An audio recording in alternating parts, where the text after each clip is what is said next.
Biden's family, as well as former senior administration and Trump campaign officials. The hearing will showcase live testimony. So, of course, I'm going to be watching this tonight. This is like, Depp versus Heard again. That's opening night, so I don't know what too much to expect. I think the Democrats are going to be out there giving a lot of speeches tonight, a lot of grandstanding from them about how this was an attack on democracy in the sacred halls of Congress. And for the Republicans, going to be a lot of whining, a lot of bitching tonight about how unfair this is, and witch hunt, and wham.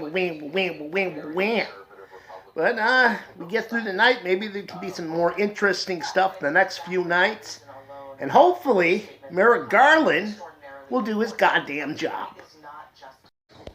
Did a larger crowd start together? Well, no, first of all, we went round to the back and down the steps, and we took some photographs on the east side of the Capitol, and then we went for lunch. We went for tacos.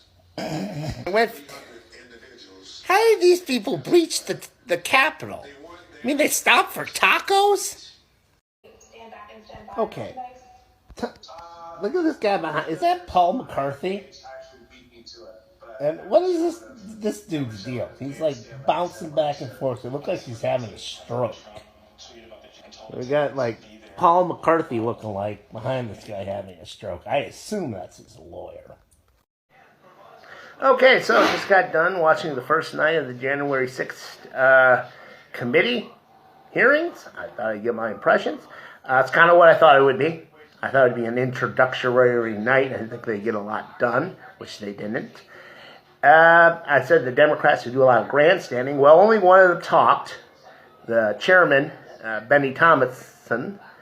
And yeah, he did a lot of grandstanding. I just, he kind of drolled on. And I'm like, hey, buddy, show, don't tell. I don't want to hear about all this evidence you got. I want you to show the evidence. I want to hear from the actual witnesses. Let's get this thing going. I also predicted the Republicans were going to bitch and whine all night, but most of them decided not to show up. There's only two of them on there. One of them is Liz Cheney. She did a lot of grandstanding because she's siding with the Democrats. I kind of wonder, who is this for? Is it for Merrick Garland? I hope it's for Merrick Garland, so he will do his fucking job and put fucking Trump in prison because the man belongs there. But I don't think he's watching, and, it's not like they're going to impeach Trump a third time, especially a year after he's been out of the presidency. So I kind of wonder, who is it for? I don't think it's for those of us who are going to go with the Democrats. I don't think it's for those who are voting for the Republicans, and the middle ground people, fuck them. I don't think they're voting, so, yeah, who is this for? Do your job, Merrick Garland. This shit. Diet Coke. And they got product placement even in this? Alright, what this guy's got to say? Kind of fascinating. I've always kind of wondered the stuff about how the media calls various states in these elections. But what's really got me is this guy behind him. This photographer. Wearing what looks like a Union Army Civil War cap. What? A time traveler? Coming from the past? What do we got going on here? Yeah, that's a Civil War ad.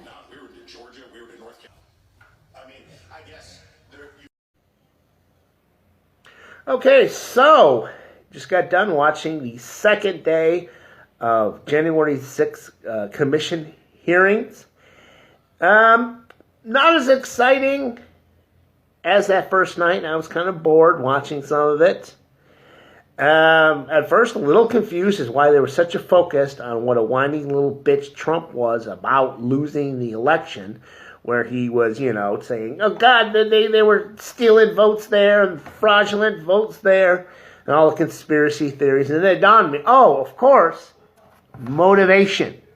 That's what they set up today, is he was motivated to get his supporters to overthrow the results because he was a whiny little bitch who couldn't take losing the election.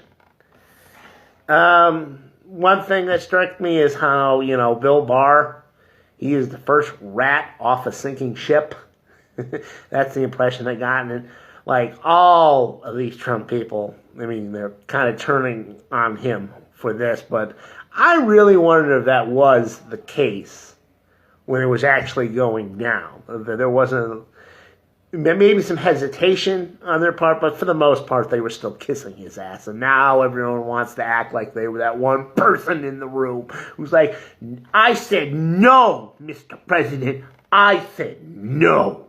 And I'm not really buying it. But, you know, I would say that if I were the Attorney General of the United States, I would definitely be investigating Trump and, you know, planning to prosecute and convict him by now.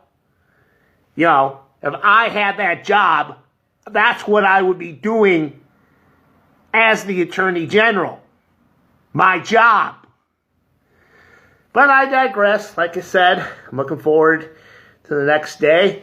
I think they'll get more into the means of how, you know, he was working with these people to, you know, cause the riots and whatnot.